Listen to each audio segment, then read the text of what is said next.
درویش ہونا کوئی عہدہ ہے یا رب کی دین ہے؟ کیا درویشی مہارت یا ریاضت سے حاصل کی جا سکتی ہے؟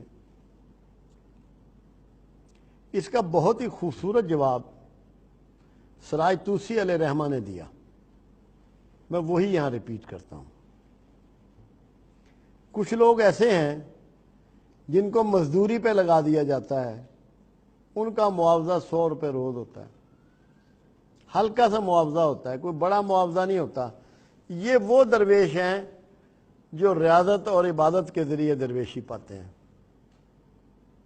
پاتے اللہ کی مرضی سے ہیں۔ بغیر مرضی پروردگار کے کوئی شخص کوئی عہدہ نہیں پا سکتا، کوئی مرتبت حاصل نہیں کر سکتا۔ تو ان کو اللہ درویشی عطا کرتا ہے۔ کون لوگ؟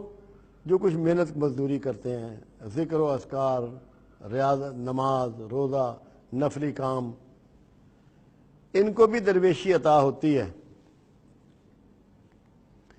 دوسرے وہ لوگ ہیں جن کو کوئی مشکلات پڑتی ہیں دنیا میں اور وہ اس پہ صبر کرتے ہیں، ان کو بھی اللہ درویشی عطا کرتا ہے اس کے صلے میں، مگر یہ پہلے والے درویش سے ذرا بہتر درجے کے ہوتے ہیں، یہ بھی درویش ہوتے ہیں۔ تیسرے درویش وہ ہیں جو پیدائشی ہوتے ہیں، جیسے پیغمبر پیدا ہوتے ہیں اور ان کی کسی کاوش اور محنت کے سرے میں اللہ ان کو پیغمبر نہیں بناتا، اللہ کی اپنی مرضی اور اپنی چاہت اور اپنی محبت اور اپنی پسند ہوتی ہے۔ ایسے ہی کچھ درویش وہ ہیں کہ جن کو اللہ پہلے درویشی عطا کرتا ہے، ایک مرتبت اور ایک مقام دیتا ہے، اور وہ درویشوں میں صف اول میں ہوتے ہیں، پھر ان سے ریاض اور عبادت کراتا ہے تاکہ دنیا کو ایک طریقے معلوم ہو جائے کہ یہ طریقے درویشوں کے ہیں۔ اس ریاضت اور عبادت کے صلے میں درویشی نہیں ملی ہوتی، اس سے گزارتا ہے معلوم دنیا کو دکھانے کے لیے۔ تو درویشی عہدہ نہیں ہے، قرب الہی کی منزلیں ہیں۔ یہ ایسے نہیں ہے کہ کوئی ڈی سی بن گیا یا ایس پی بن گیا، یہ قرب الہی کی منزلیں ہیں کہ یہ لوگ اللہ کے فرما بردار ہوتے ہیں، اس کے امر پر چلنے والے ہوتے ہیں، اور پھر اللہ بھی ان کی دعائیں قبول بھی کرتا ہے، منظور بھی کرتا ہے، لوگوں کے دلوں میں ان کا احترام ڈال دیتا ہے، لوگ ان کی بات کو دھیان سے سنتے ہیں، اس پہ عمل کرتے ہیں اور ان سے بے پناہ محبت کرتے ہیں۔ جس زمانے میں ہم رہ رہے ہیں اس میں بھی درویش ہیں اور قیامت تک درویش رہیں گے، کیونکہ درویش کا شعبہ ہے۔ اس کائنات میں دین کا بنیادی تعلق جو ہے وہ دعوت سے ہے۔ سارے پیغمبر دعوت لے کر آئے، اور جب پیغمبری کا سلسلہ پروردگار عالم نے ختم کر دیا تو پھر یہ ولی یا درویش ایک سلسلہ اللہ نے جوڑا۔ ان کا بھی بنیادی کام دعوت ہے۔ جو لوگوں کی خدمت اور لوگوں کے دکھ ان سے دور ہوتے ہیں، وہ بھی بنیادی طور پہ دعوت ہی کا حصہ ہے۔ جب ان کے دکھ دور ہوتے ہیں تو وہ ان کے طریقے اور ان کی گفتگو پہ عمل کرتے ہیں، ان کے راستے پہ چلتے ہیں، اور کوئی درویش کسی کو اپنے پیچھے نہیں لگاتا، اللہ کے ریوڑ کو اللہ کے باڑے میں داخل کرتا ہے، ان کو اللہ ہی کی فرما برداری سکھاتا ہے اور اللہ کی فرما برداری میں داخل کرتا ہے۔ جو جتنا اخلاص والا ہے، اپنے لیے جتنا کم چاہتا ہے، اللہ کے لیے جتنا زیادہ چاہتا ہے، اتنی بڑی مرتبت اس کو حاصل ہے۔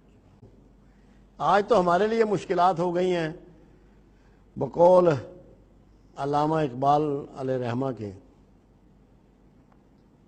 کہ کم باذن اللہ کہنے والے رخصت ہوئے، خانقاہوں میں مجاور رہ گئے یا گورکن۔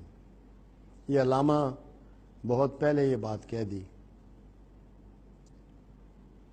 کہ اب یہ معاملہ جو ہے بڑا مشکل ہو گیا ہے، اور آپ کے اور میرے لیے اس کی پہچان بڑی مشکل ہو گئی ہے۔ میں اس کی پہچان کے لیے ایک بات ضرور کیا کرتا ہوں، اور میں مجبور ہوں وہ بات کرنے کے لیے۔ میں اپنے منصب کا یہ سمجھتا ہوں فرض ہے کہ یہ بات میں لوگوں تک بیان کیوں، کیونکہ ہم سب، کوئی ہم میں سے ایسا نہیں ہے کسی مکتبہ فکر کا ہو جو جستجو درویش میں نہ ہو۔ ہم سب اس میں لگے رہتے ہیں، بہت سے لوگ اس سے اختلاف کرتے ہیں، مگر جستجو انہیں بھی ہوتی ہے۔ ولید بن مغیرہ کو رسول اللہ صلی اللہ علیہ وسلم کے پاس بھیجا گیا کہ تم جاؤ اور اس سے یار کچھ بات کرو، ہمارا معاشرہ بڑا گڑبڑ ہو گیا ہے، بڑا ظلم ہو رہا ہے، اور یہ ہمارے بتوں کو برا بھلا کہتا ہے۔ ولید بن مغیرہ جب رسول اللہ صلی اللہ علیہ وسلم کے پاس گیا تو اس نے 3 آفر کی میرے آقا کو۔ کہا کہ اے محمد صلی اللہ علیہ وسلم، اگر تجھے خوبصورت عورت چاہیے، ہم مکے کی سب سے حسین عورت تیرے نکاح میں دیتے ہیں، اور اگر تجھے دولت چاہیے تو ہم اہل مکہ سب دولت اکٹھی کر کے سب سے زیادہ تجھے دولت دیتے ہیں کہ سب سے امیر ہم میں تو ہوگا۔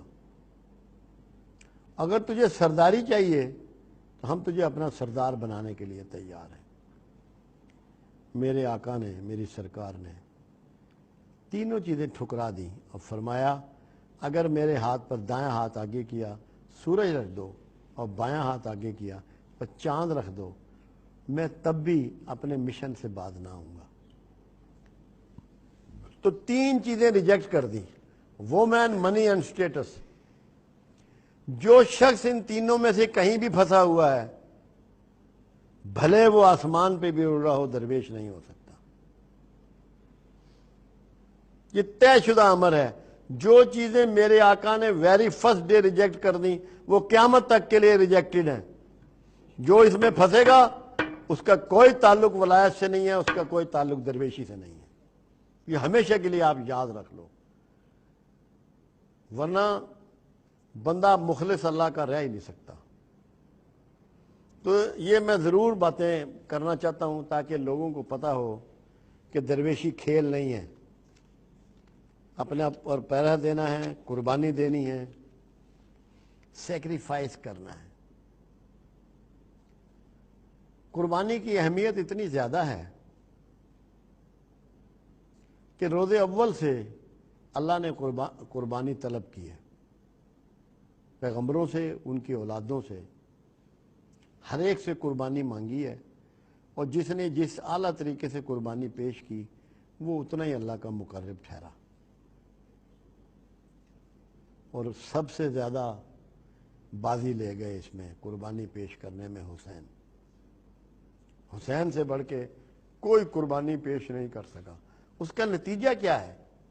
کائنات میں آج ہر جگہ، ہندو ہوں، سکھ ہوں، مسلمان ہوں، عیسائی ہوں، یہودی ہوں، لا مذہب ہوں، جو مرضی ہوں، حسین سب کے لیے محترم ہو گیا، پوری کائنات میں، پوری یونیورس میں، کیونکہ اللہ نے اس کی قربانی کو قبول کر لیا۔ قربانی دے کے وہ اتنا گریٹ ہو گیا کہ اور کوئی حسین پیدا نہیں ہوا، نہ اللہ نے دوبارہ کرنا ہے۔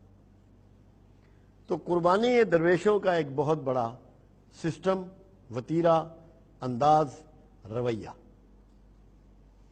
تو جو قربانی کے بغیر درویشی چاہے وہ وقت کا ضیاع کر رہا ہے، اپنے آپ کو دھوکہ دے رہا ہے، اللہ کو کوئی دھوکہ نہیں دے سکتا۔ تو یہ کیونکہ بڑا امپورٹنٹ ٹاپک ہے، اس میں بڑے لوگ دھوکے میں ہیں۔